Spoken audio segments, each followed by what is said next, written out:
So something that I noticed or that I was thinking about was there was a period of time, like probably, I don't know, when I was in college, where I could explain, or even maybe when I was a little bit more out of college, where I could like explain much more in depth how things worked in terms of like, I don't know if you want to say nervous system, or in terms of endocrine system, or in terms of, you know, like very specific kind of systems that are often talked about in strength and conditioning or in the preparation of athletes.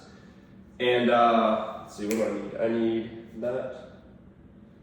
And what I was thinking about today was like,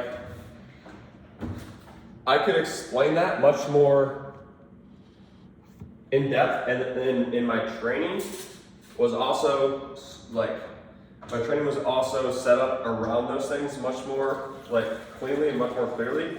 And what I mean by that is like, for example, if I was going to, like at that time period, if I was going to go do a sprint, I understood, or I knew, like, right, I knew, quote unquote, knew that sprints were highly intensive. That like sprints were highly intensive on your nervous system, right? That was a piece of data, that was a piece of information that I had.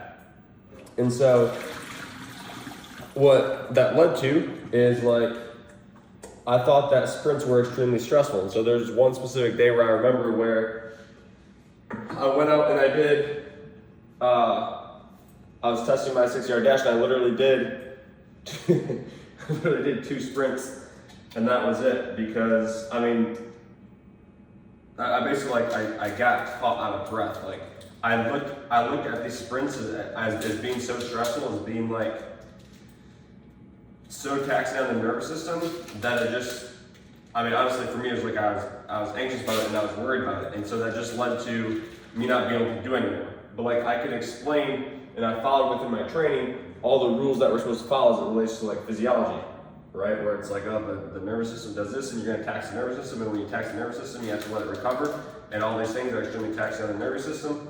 It's like da da da da da da, right?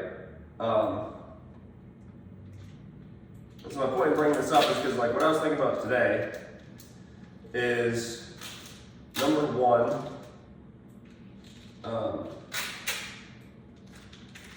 I don't know, I'm like, if what we want to do is actually create an extremely high level athlete from someone that isn't one, right?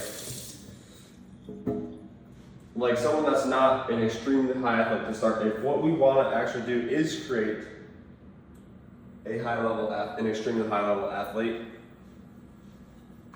those dudes aren't talking about how taxed their nervous system gets. And I think this, just for me, I'm like, this is the biggest piece that's missing, or it seems like this is the biggest piece that's missing is the actual like intensity that is required to get to that point. And I think the reason that it's missing is because when the preparation of athletes, or when the training of athletes is based solely on, not even solely, but like when it's based on principles that are gotten out of a book that come from studies. I don't even want to go down the book and studies route, but it's like the point that information is coming from, what it's attempting to figure out is not, it's asking the wrong question right from the start. Because the question that information is asking is not how do we create an insane human being, not insane human being, but like how do we create the best possible human being we can. Like that's not the question that it's asking. The question that it's asking is like, how does the nervous system work, or what does a nerve do, or like what causes a release of a hormone or something, or a chemical or whatever. So the question that it's asking, where it's starting from, is not how do we create this elite level or high level or whatever, like how do we create this athlete or this person that is greater than anything we've ever seen before. That's not the question that it's asking. And just purely based off the fact that that's not the question that it's asking, like, that it's not going to find the answer. It's going to find the answer to the question that it's asking.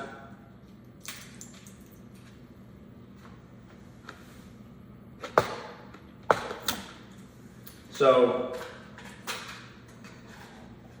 I don't know, like, I think that idea is easy to just like blow off and be like, oh, whatever, you just like, I'm still gonna go study it. It's like, okay, cool.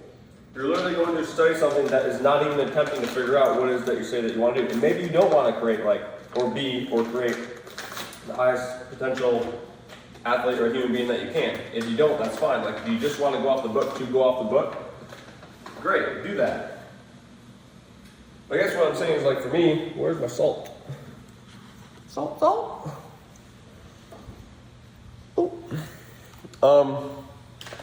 For me, that it got boring. Like when I was training before and I followed all that, it's not that it got boring, but like, I don't know, it did get boring and then it also didn't work. Like it wasn't actually working to create what it was that I wanted to create. I'm looking at it now, I'm like, okay, I understand why. There's no shot that it could, because it wasn't even asking a question. It's literally like that simple. And that's why I think about a lot of what I do, or a lot of what we do is, it is a quote unquote like study in and of itself, because I mean, it's like an experiment in figuring out what it is that we can do. We're just gonna go with all the spices today. 5 of them that I got.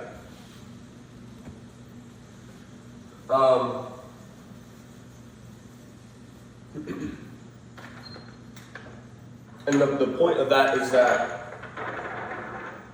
I'm asking a different question. Even, I can speak, I guess, on my own personal training is like, I'm not asking myself, how do I fit within my, like, how do I fit my exercise within my CNS, or how do I fit, you know, my hormonal response inside my trainer, like, something like that.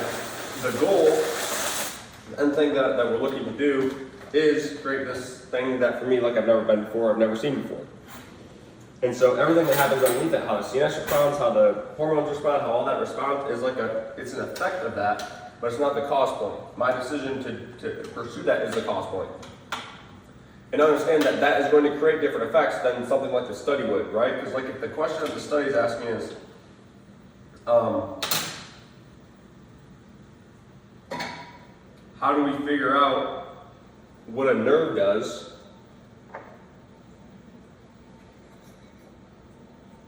That nerve could like respond completely differently to the person that's in that study than it would to me, because that person that's in the study doesn't have the intent to, like, quote unquote, make their nerve better, right? Maybe that's not making sense, I don't know. It's making sense to me, kind of. But it's just like the question that we ask is so important for the answer that we're going to get. And so my point, I guess, is that I'm not really going to take information from somebody or something unless the question that they're asking is, how do we make this thing as good as possible? Because if that's not the question,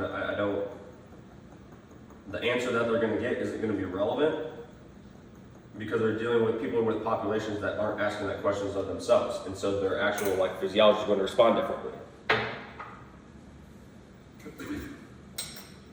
The physiology of, you know, like, and this is fine. It's fine to be a 25-year office worker, right? That's absolutely fine. That's nothing wrong with that. But my point is, like, their physiology is going to respond very differently than, let's say, mine, or let's say, you know, someone that I'm training that's been training hard for a while. So, like, can we figure out new things that have never been done before or seen before?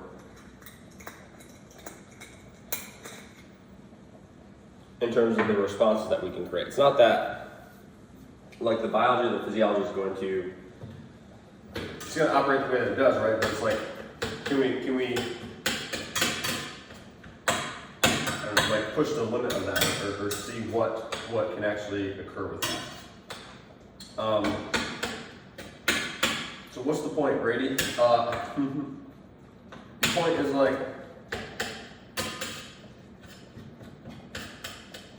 this is what I said before of the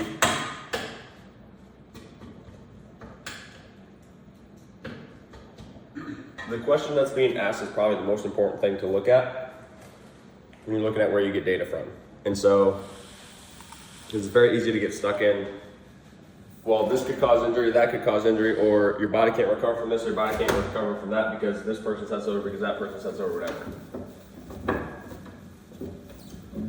I don't know. I prefer to look at like potential things that can happen and put my focus on that. So that's basically what we have to say today. Maybe you got something out of it, maybe you didn't. This is pretty much like me working and operating to be able to speak better. This is a completely different tangent. But it is cool. I mean, something that I personally noticed was like, I stopped doing quite as much of this stuff, which then made it a little bit hard to explain my ideas, like, on the spot. And so this definitely helps of like, it's almost practice or reps of take a topic and explain it with no, like, with no formal planning on it. And so yeah, this can definitely help do that. And now we're going to, we got carrots and we got celery this week. We go into the, what are we making today? We're making beef. Going to the beef and noodles. So that's what we're gonna rock with. But anyways, to close, pay attention to the question that the person or the thing that you're getting data from is asking. If it's not the question that you're asking, or if they're asking a question of like, what is the limit? Or if we're just asking like, how do we figure out how a nerve works? Or how do we figure out how like a chemical works? You are like above that and you can influence how those work. And so those, like that information or data isn't necessarily like always applicable. And again, if we look at the best athletes in the world, those guys are going to be anomalies, or they're going to be different, and that's what we want to create anyway. So keep that in mind when evaluating where you're getting your data and information.